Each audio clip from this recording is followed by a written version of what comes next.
The sky calls to us. If we do not destroy ourselves, we will one day venture to the stars. There was a time when the stars seemed an impenetrable mystery. Today, we have begun to understand them. In our personal lives also, we journey from ignorance to knowledge. Our individual growth reflects the advancement of the species. The exploration of the cosmos is a voyage of self-discovery.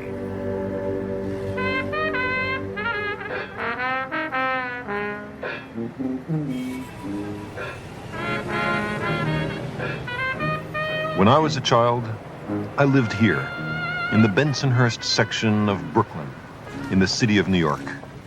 I knew my immediate neighborhood intimately. Every candy store, front stoop, backyard, empty lot, and wall for playing Chinese handball.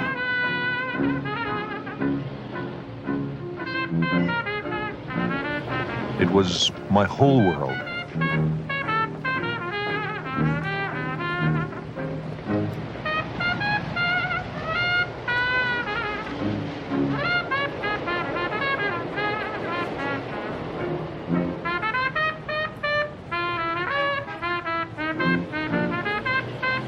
But more than a few blocks away, north of the raucous traffic and elevated railway on 86th Street, was an unknown territory, off limits to my wanderings.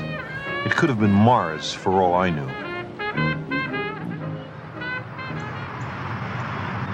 Even with an early bedtime in the winter, you could occasionally see the stars. I would look up at them and wonder what they were. I'd ask other kids and adults, and they would answer, "There are lights in the sky, kid."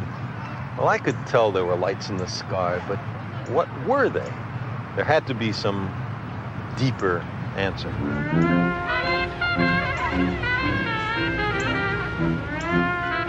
I remember I was issued my first library card. I think it was some library over there on 85th Street. Anyway, it was in alien territory.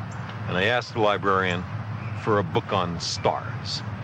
She gave me a funny kind of picture book with portraits of men and women with names like Veronica Lake and Alan Ladd. I explained that wasn't what I wanted at all. And for some reason then obscure to me, she smiled and got me another book, the right kind of book. I was so excited to know the answer that I opened the book breathlessly right there in the library. And the book said something astonishing, a very big thought. Stars, it said, were suns, but very far away. The sun was a star, but close up.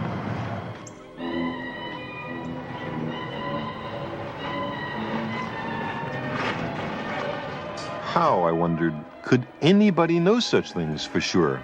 How did they figure it out? Where did they even begin?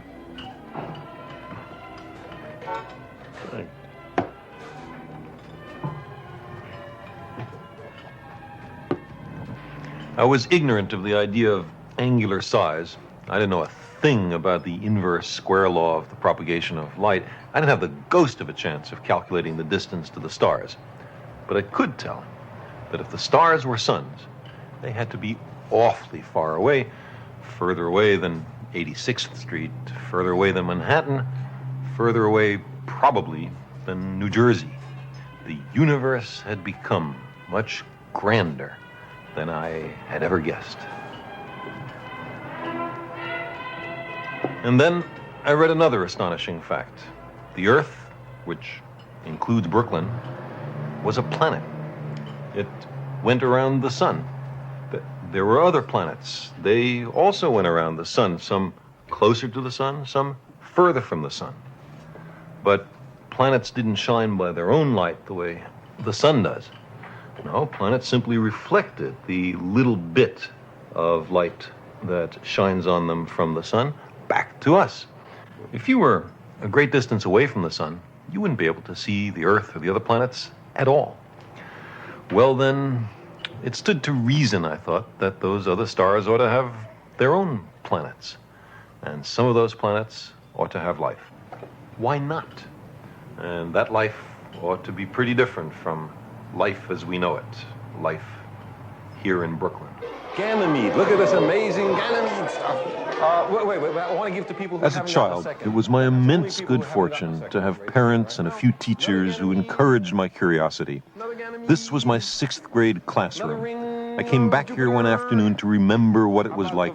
I brought some of the breathtaking pictures of other worlds that had been radioed back by the Voyager spacecraft in their encounters with Jupiter and its moons. Okay, this is Callisto, which is... What is a Callisto? I want a Callisto. Now you got it. What is it? It's the outermost big moon of Jupiter. Who is this guy? Europa! Another Europa. A black and white picture of a ring of Jupiter. There you go. That's a prize for honesty. You didn't get a second. You're right. Which one would you like? Okay. No. What? You didn't get a second.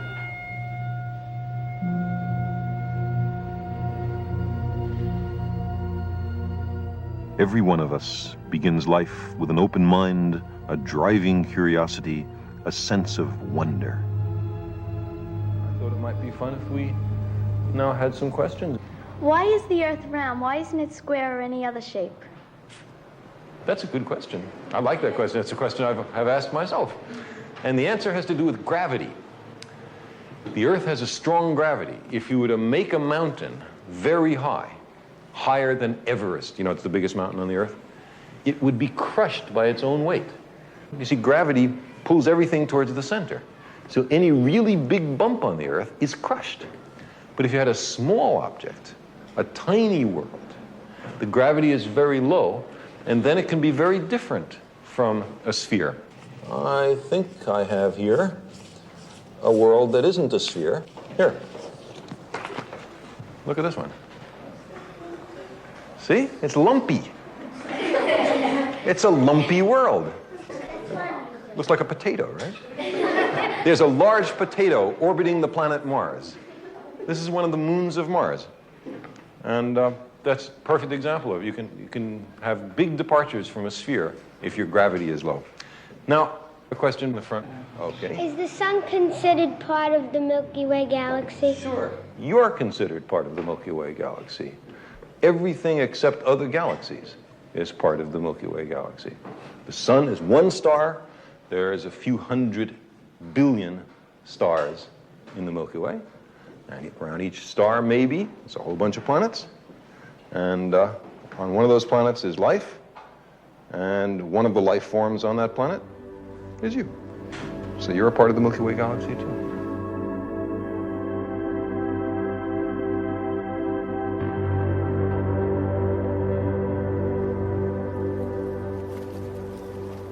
Sometimes I think how lucky we are to live in this time, the first moment in human history when we are, in fact, visiting other worlds and engaging in a deep reconnaissance of the cosmos. But if we had been born in a much earlier age, no matter how great our dedication, we could not have understood what the stars and planets are.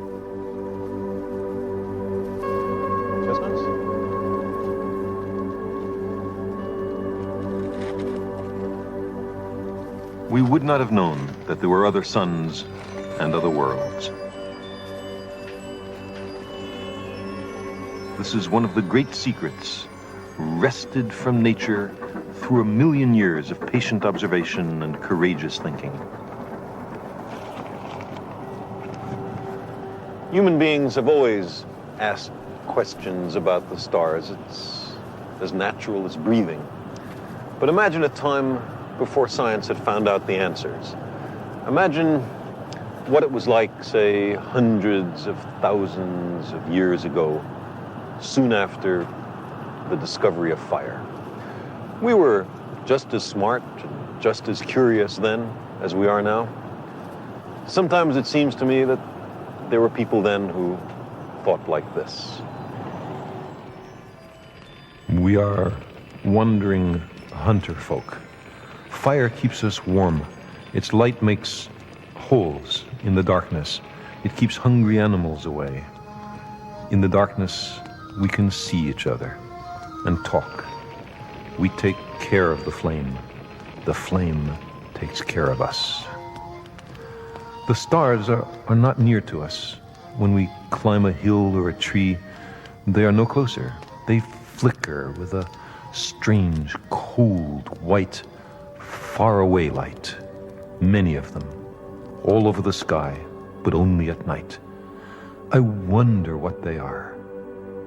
One night I thought, the stars are flames. They give a little light at night, as fire does. Maybe the stars are campfires, which other wanderers light at night.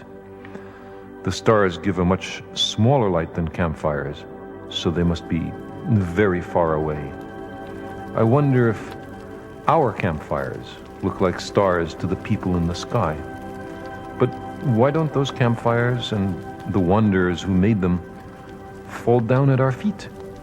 Why don't strange tribes drop from the sky? Those beings in the sky must have great powers.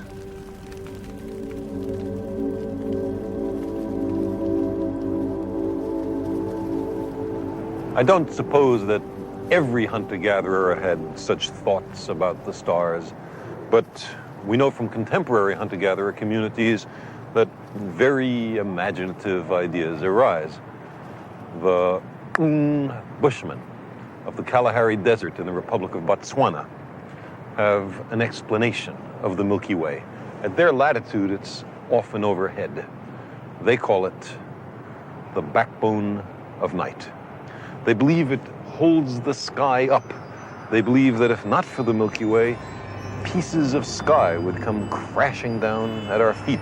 So the Milky Way, in their view, has some practical value.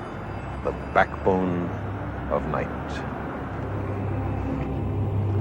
Later on, metaphors about campfires or backbones or holes through which the flame could be seen were replaced in most human communities by another idea.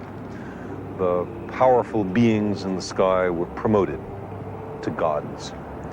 They were given names and relatives and special responsibilities for the cosmic services they were expected to perform. There was a god for every human concern. Gods ran nature. Nothing happened without the direct intervention of some god. If the gods were happy, there was plenty of food, and humans were happy. But if something displeased the gods, and it didn't take much, the consequences were awesome. Droughts, floods, storms, wars, earthquakes, volcanic eruptions, epidemics. The gods had to be propitiated, and a vast industry of priests arose to make the gods less angry. But because the gods were capricious, you couldn't be sure what they would do. Nature was a mystery. It was hard to understand the world. Our ancestors groped in darkness to make sense of their surroundings.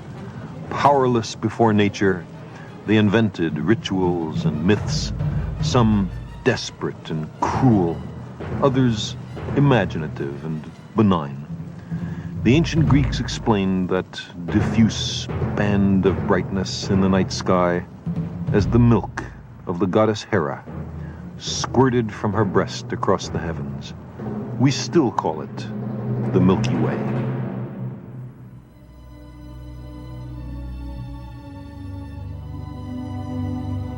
In gratitude for the many gifts of the gods, our ancestors created works of surpassing beauty. This is all that remains of the ancient temple of Hera, Queen of Heaven, a single marble column standing in a vast field of ruins on the Greek island of Samos. It was one of the wonders of the world, built by people with an extraordinary eye for clarity and symmetry.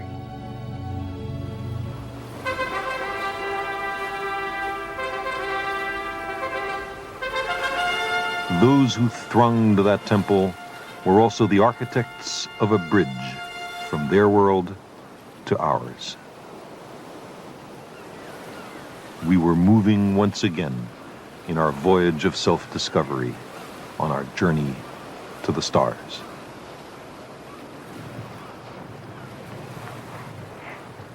Here, 25 centuries ago, on the island of Samos and in the other Greek colonies which had grown up in the busy Aegean Sea, there was a glorious awakening.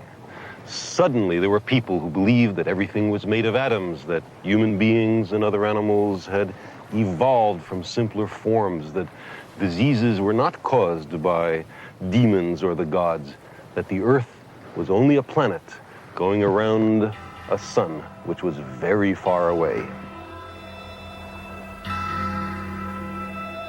This revolution made cosmos out of chaos.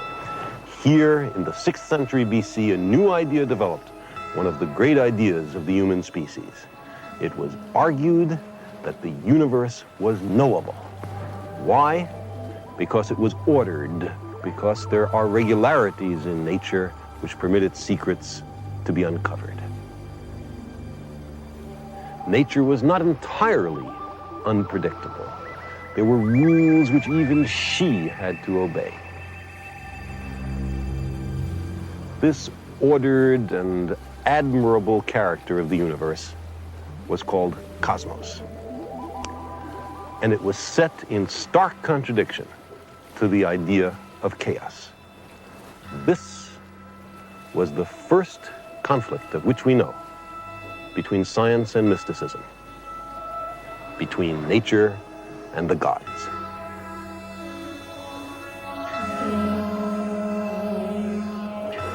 But why here?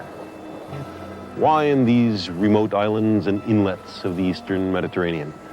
Why not in the great cities of India or Egypt, Babylon, China, Mesoamerica? Because they were all at the center of old empires. They were set in their ways, hostile to new ideas. But here in Ionia were a multitude of newly colonized islands and city-states. Isolation, even if incomplete, promotes diversity. No single concentration of power could enforce conformity. Free inquiry became possible. They were beyond the frontiers of the empires. The merchants and tourists and sailors of Africa, Asia, and Europe met in the harbors of Ionia to exchange goods and stories and ideas. There was a vigorous and heady interaction of many traditions, prejudices, languages, and gods.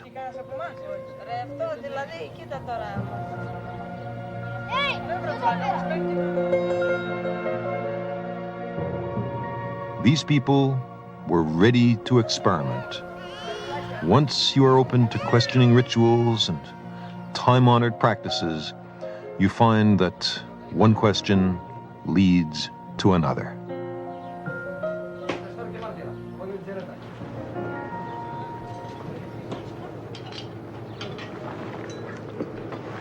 What do you do when you're faced with several different gods, each claiming the same territory? The Babylonian Marduk and the Greek Zeus were each considered king of the gods, master of the sky. You might decide, since they otherwise had rather different attributes, that one of them was merely invented by the priests. But if one, why not both?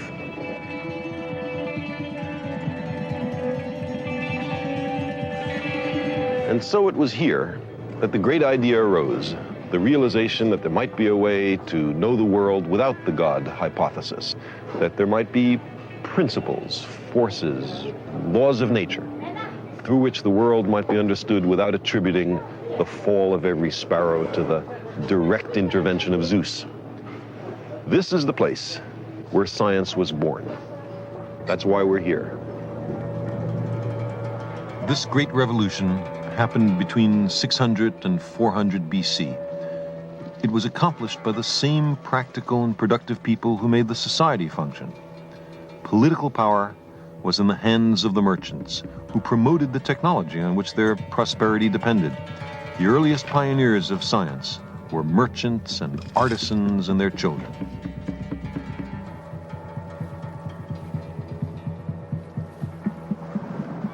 The first Ionian scientist was named Thales.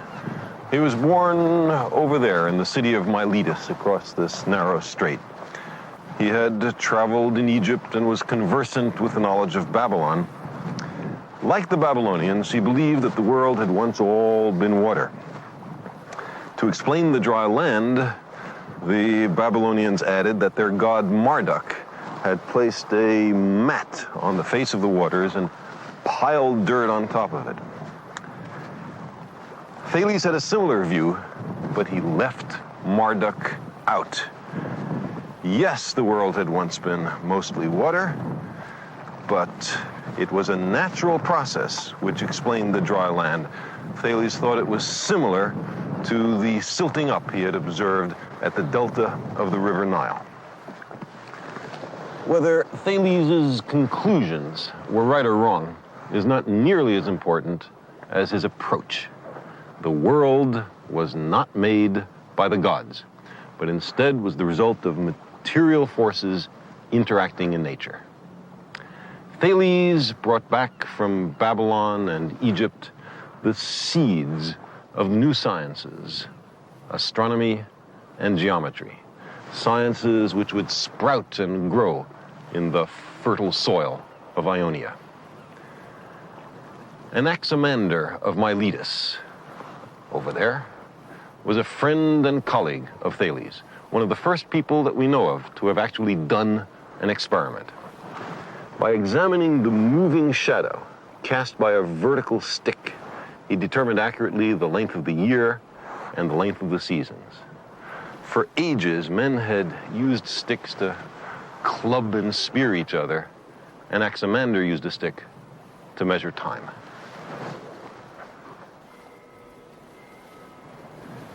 In 540 BC, or thereabouts, on this island of Samos, there came to power a tyrant named Polycrates.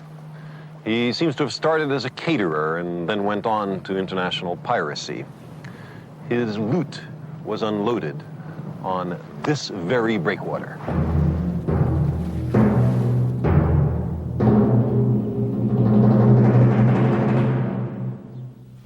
But he oppressed his own people. He made war on his neighbors. He quite rightly feared invasion. So Polycrates surrounded his capital city with an impressive wall whose remains stand till this day.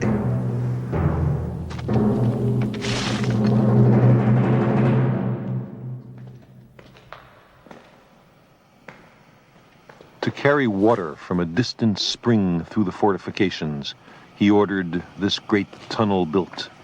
1 kilometer long, it pierces a mountain. 2 cuttings were dug from either side, which met almost perfectly in the middle. The project took some 15 years to complete. It is a token of the civil engineering of its day and an indication of the extraordinary practical capability of the Ionians. The enduring legacy of the Ionians is the tools and techniques they developed, which remain the basis of modern technology.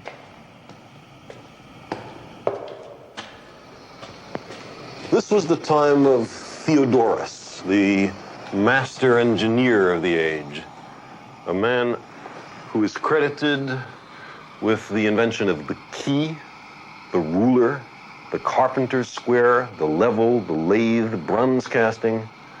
Why are there no monuments to this man? Those who dreamt and speculated and deduced about the laws of nature talked to the engineers and the technologists. They were often the same people.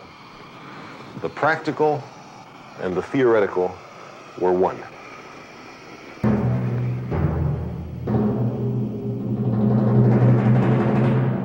This new hybrid of abstract thought and everyday experience blossomed into science.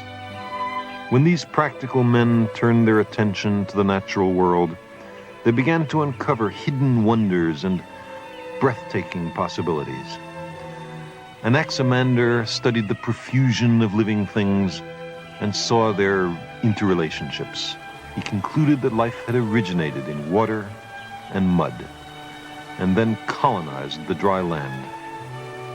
Human beings, he said, must have evolved from simpler forms. This insight had to wait 24 centuries until its truth was demonstrated by Charles Darwin.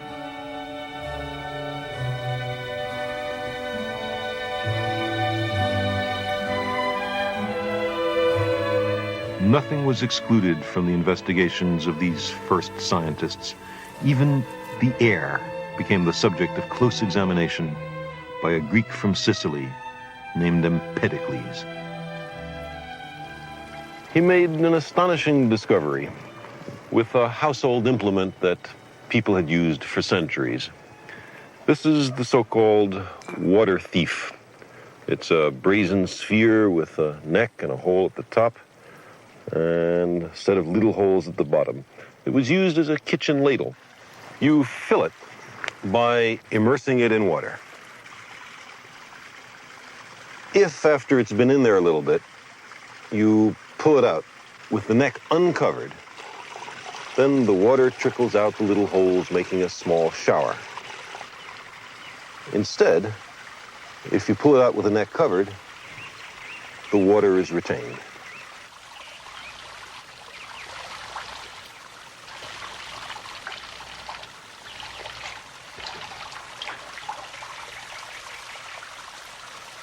Now, try to fill it with the neck covered with my thumb. Nothing happens. Why not? There's something in the way. Some material is blocking the access of the water into the sphere. I can't see any such material. What could it be? Empédocles identified it as air. What else could it be? A thing you can't see can exert pressure, can frustrate my wish to fill this vessel with water if I were dumb enough to leave my thumb on the neck. Empédocles had discovered the invisible. Air, he thought, must be matter in a form so finely divided that it couldn't be seen. This hint, this whiff of the existence of atoms was carried much further by a contemporary named Democritus. Of all the ancient scientists, it is he who speaks most clearly to us across the centuries. The few surviving fragments of his scientific writings reveal a mind of the highest logical and intuitive powers. He believed that a large number of other worlds wander through space, that worlds are born and die, that some are rich in living creatures and others are dry and barren. He was the first to understand that the Milky Way is an aggregate of the light of innumerable faint stars. Beyond campfires in the sky, beyond the milk of Hera, beyond the backbone of night, the mind of Democritus soared.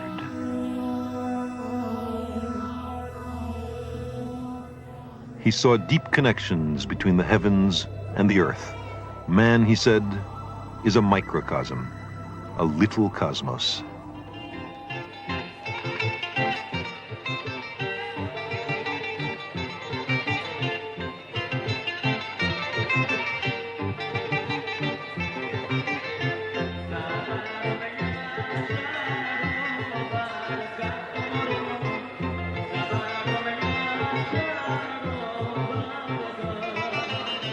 Democritus came from the Ionian town of Abdera on the northern Aegean shore.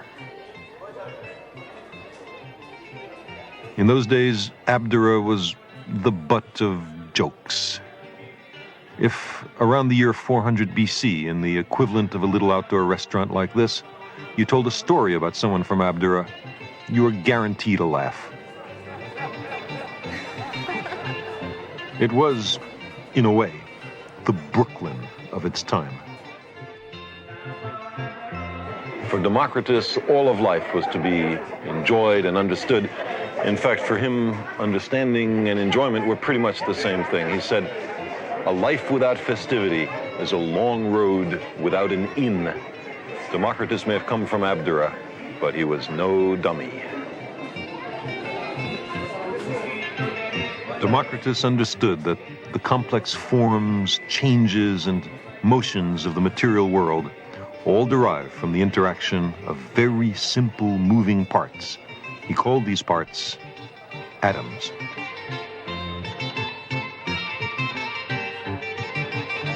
All material objects are collections of atoms intricately assembled, even we. When I cut this apple, the knife must be passing through empty spaces between the atoms, Democritus argued. If there were no such empty spaces, no void, then the knife would encounter some impenetrable atom, and the apple wouldn't be cut. Let's compare the cross-sections of the two pieces. Are the exposed areas exactly equal?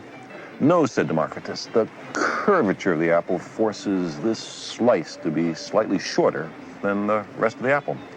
If they were equally tall, then we'd have a cylinder and not an apple. No matter how sharp the knife, these two pieces have unequal cross-sections. But why?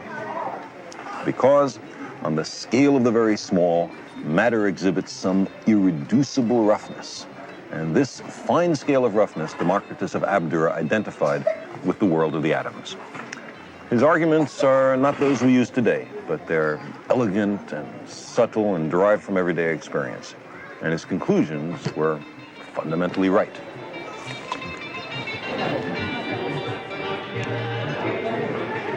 Democritus believed that nothing happens at random, that everything has a material cause. He said, I would rather understand one cause than be king of Persia. He believed that poverty in a democracy was far better than wealth in a tyranny. He believed that the prevailing religions of his time were evil, and that neither souls nor immortal gods existed.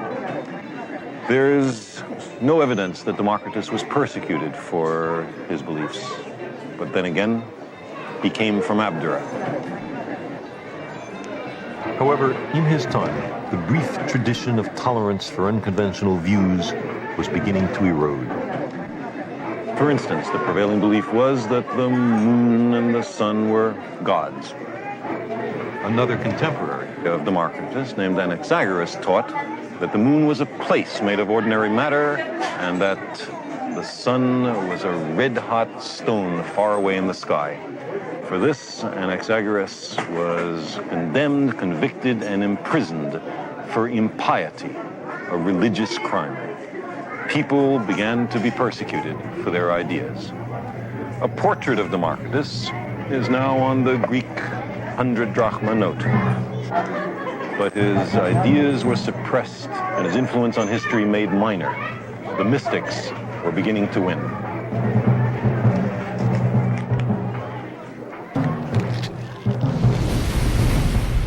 You see, Ionia was also the home of another quite different intellectual tradition. Its founder was Pythagoras, who lived here on Samos in the 6th century BC. According to local legend, this cave was once his abode. Maybe that was once his living room.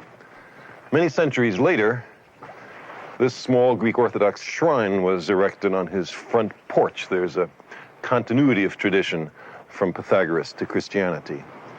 Pythagoras seems to have been the first person in the history of the world to decide that the earth was a sphere. Perhaps he argued by analogy with the moon or the sun. Maybe he noticed the curved shadow of the earth on the moon during a lunar eclipse. Or maybe he recognized that when ships leave Samos, their masts disappear last.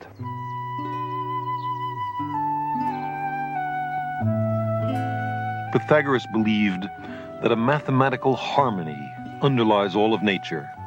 The modern tradition of mathematical argument, essential in all of science, owes much to him.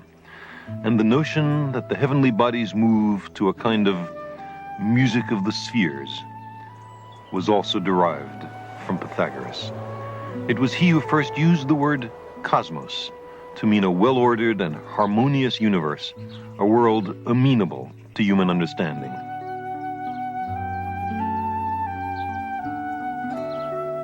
For this great idea, we are indebted to Pythagoras, but there were deep ironies and contradictions in his thoughts.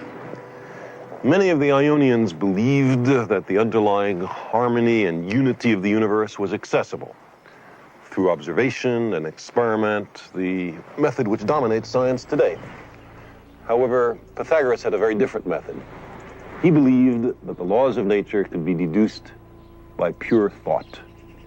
He and his followers were not basically experimentalists.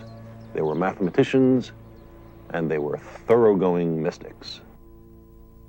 They were fascinated by these 5 regular solids, bodies whose faces are all polygons, triangles or squares or pentagons. There can be an infinite number of polygons, but only 5 regular solids. 4 of the solids were associated with earth, fire, air, and water. The cube, for example, represented earth. These 4 elements, they thought, make up terrestrial matter. So the 5th solid, they mystically associated with the cosmos. Perhaps it was the substance of the heavens. This 5th solid was called the dodecahedron. Its faces are pentagons, 12 of them. Knowledge of the dodecahedron was considered too dangerous for the public. Ordinary people were to be kept ignorant of the dodecahedron. In love with whole numbers, the Pythagoreans believed that all things could be derived from them, certainly all other numbers. So a crisis in doctrine occurred when they discovered that the square root of 2 was irrational. That is, square root of 2 could not be represented as the ratio of 2 whole numbers, no matter how big they were.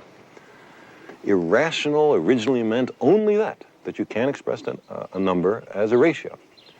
But for the Pythagoreans, it came to mean something else, something threatening, a hint that their worldview might not make sense, the other meaning of irrational. Instead of wanting everyone to share and know of their discoveries, the Pythagoreans suppressed the square root of 2 and the dodecahedron. The outside world was not to know.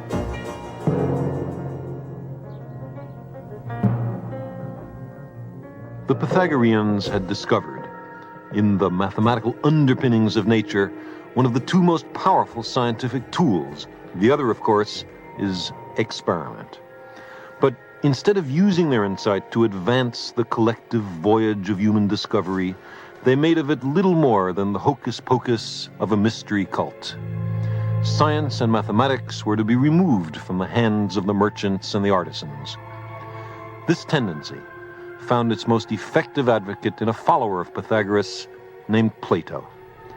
He preferred the perfection of these mathematical abstractions to the imperfections of everyday life. He believed that ideas were far more real than the natural world. He advised the astronomers not to waste their time observing the stars and planets. It was better, he believed, just to think about them. Plato expressed hostility to observation and experiment. He taught contempt for the real world and disdain for the practical application of scientific knowledge. Plato's followers succeeded in extinguishing the light of science and experiment that had been kindled by Democritus and the other Ionians. Plato's unease with the world as revealed by our senses was to dominate and stifle Western philosophy. Even as late as 1600, Johannes Kepler was still struggling to interpret the structure of the cosmos in terms of Pythagorean solids and Platonic perfection. Ironically, it was Kepler who helped re-establish the old Ionian method of testing ideas against observations. But why had science lost its way in the first place? What appeal could these teachings of Pythagoras and Plato have had for their contemporaries? They provided, I believe, an intellectually respectable justification for a corrupt social order.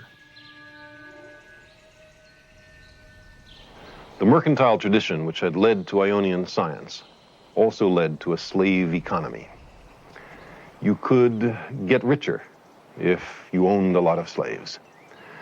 Athens, in the time of Plato and Aristotle, had a vast slave population. All of that brave Athenian talk about democracy applied only to a privileged few. Plato and Aristotle were comfortable in a slave society. They offered justifications for oppression. They served tyrants.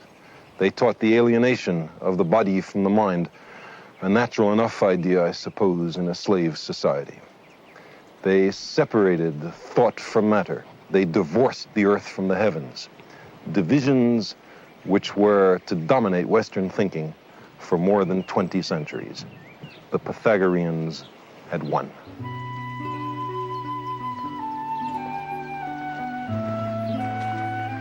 In the recognition by Pythagoras and Plato that the cosmos is knowable, that there is a mathematical underpinning to nature, they greatly advanced the cause of science.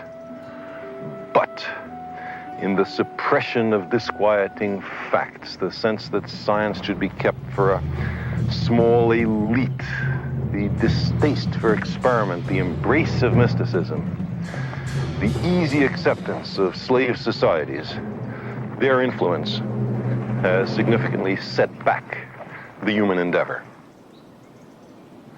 The books of the Ionian scientists are entirely lost. Their views were suppressed, ridiculed, and forgotten by the Platonists and by the Christians who adopted much of the philosophy of Plato. Finally, after a long mystical sleep in which the tools of scientific inquiry lay moldering, the Ionian approach was rediscovered.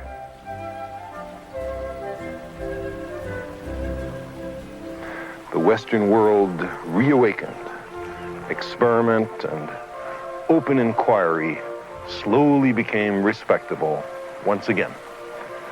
Forgotten books and fragments were read once more. Leonardo and Copernicus and Columbus were inspired by the Ionian tradition.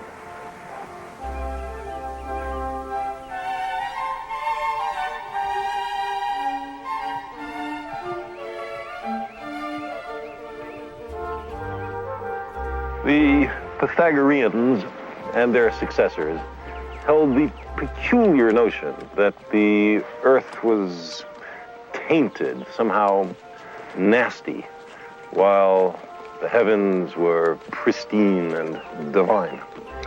So the fundamental idea that the earth is a planet, that we're citizens of the universe, was rejected and forgotten. This idea was first argued by Aristarchus, born here on Samos 3 centuries after Pythagoras. He held that the earth moves around the sun. He correctly located our place in the solar system.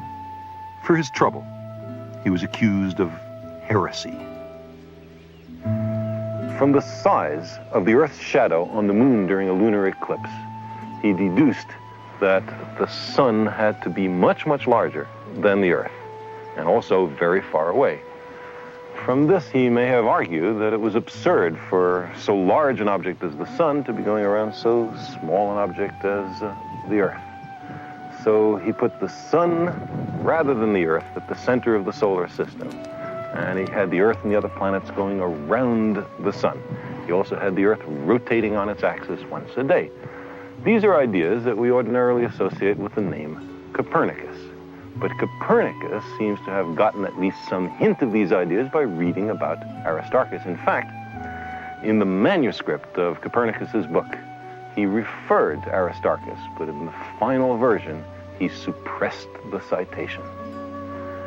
Resistance to Aristarchus, a kind of geocentrism in everyday life is with us still. We still talk about the sun rising and the sun setting.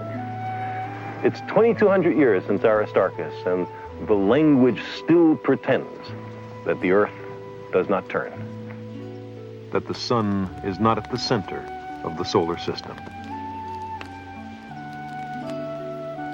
Aristarchus understood the basic scheme of the solar system, but not its scale.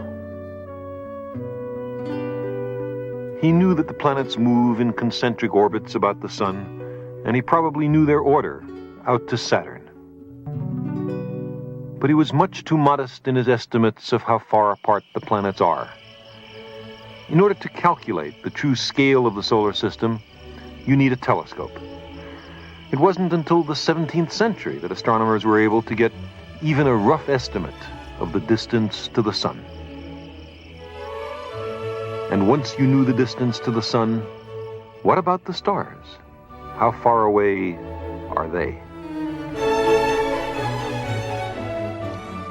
There is a way to measure the distance to the stars, and the Ionians were fully capable of discovering it. Aristarchus had toyed with the daring idea that the stars were distant suns. Now, if a star were as near as the sun, it should appear as big and as bright as the sun. Everyone knows that the farther away an object is, the smaller it seems.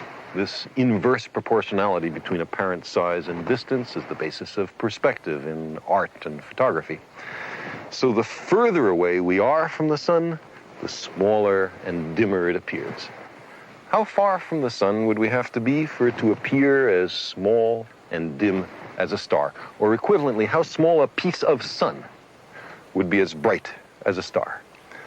An experiment to answer this question was first performed in 17th century Holland by Christianus Huygens and is very much in the Ionian tradition. Huygens drilled a number of holes in a brass plate and held the plate up to the sun. He asked himself which hole seemed as bright as he remembered the bright star Sirius to have been the previous evening. Well, the hole that matched was effectively 1/28,000th the apparent size of the sun. So Sirius, he reasoned, must be 28,000 times further away than the sun, or about half a light year away. It's hard to remember just how bright a star is hours after you've looked at it, but Huygens remembered very well. In fact, if he had known that Sirius was intrinsically brighter than the sun, he would have gotten the answer exactly right. Sirius is 8.8 light years away from us.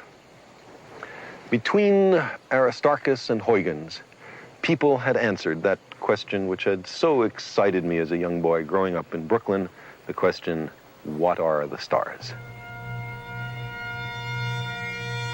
And the answer is that the stars are mighty suns light years away in the depths of interstellar space.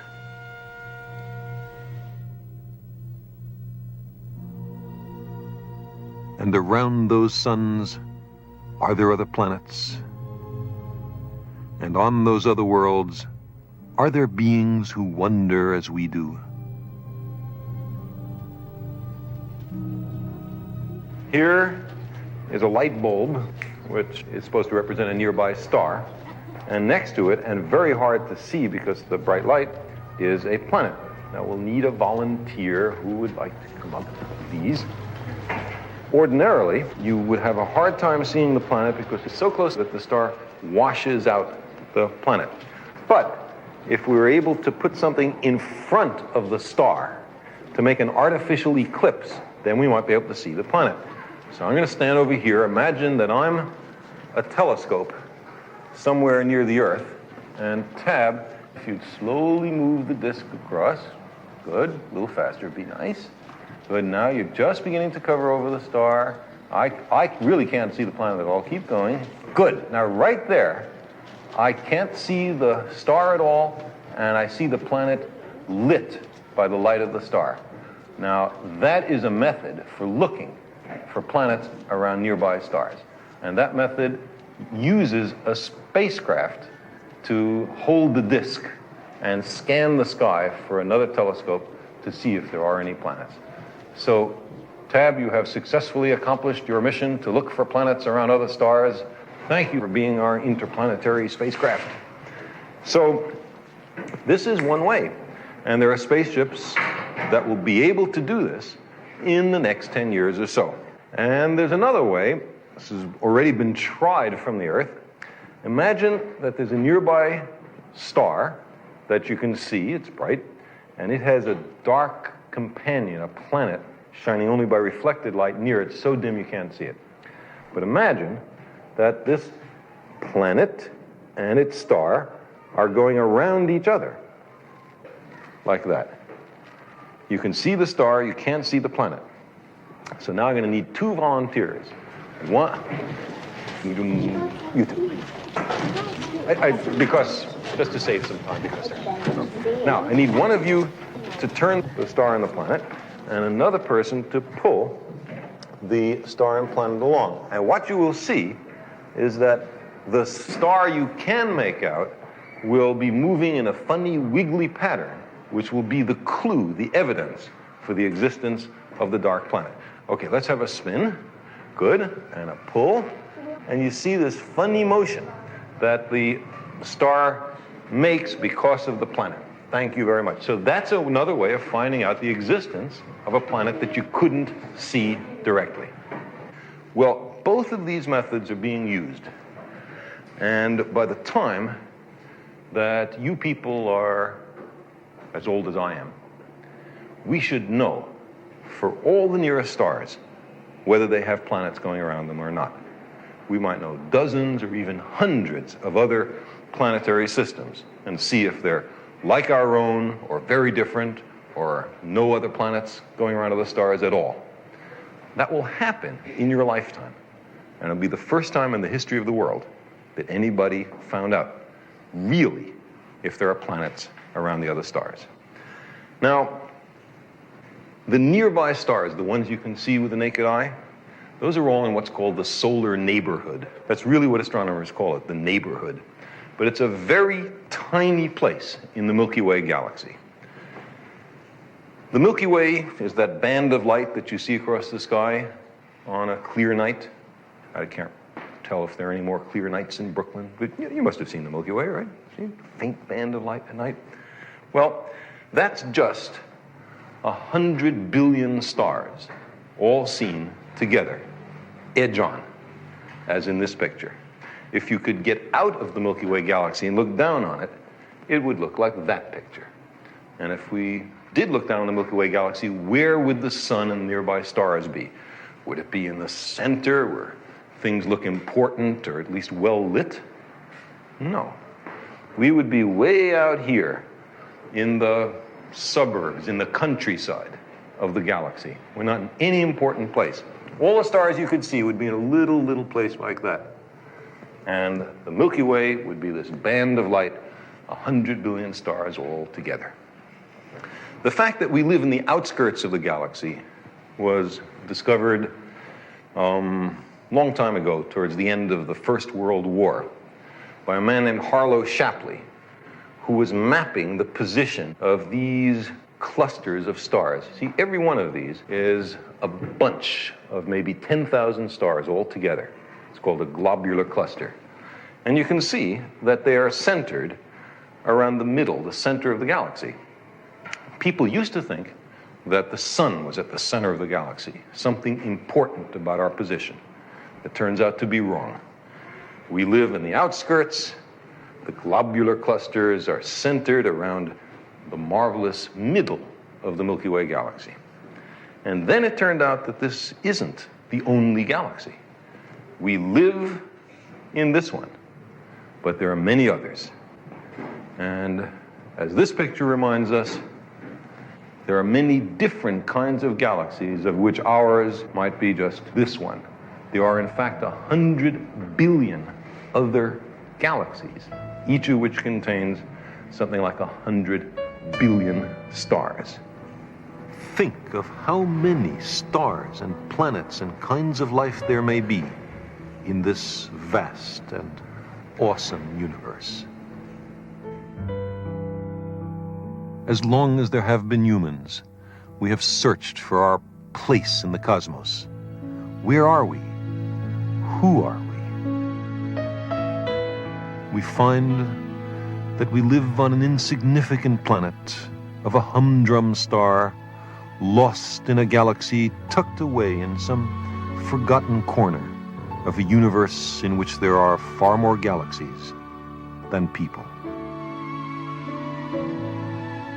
We make our world significant by the courage of our questions and by the depth of our answers. We embarked on our journey to the stars with a question first framed in the childhood of our species, and in each generation asked anew with undiminished wonder, what are the stars?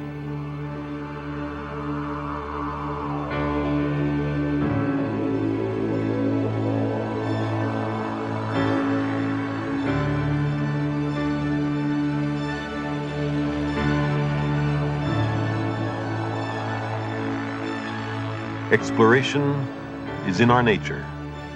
We began as wanderers, and we are wanderers still.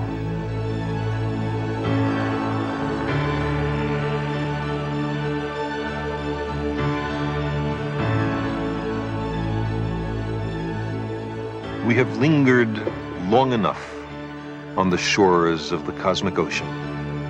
We are ready at last to set sail for the stars.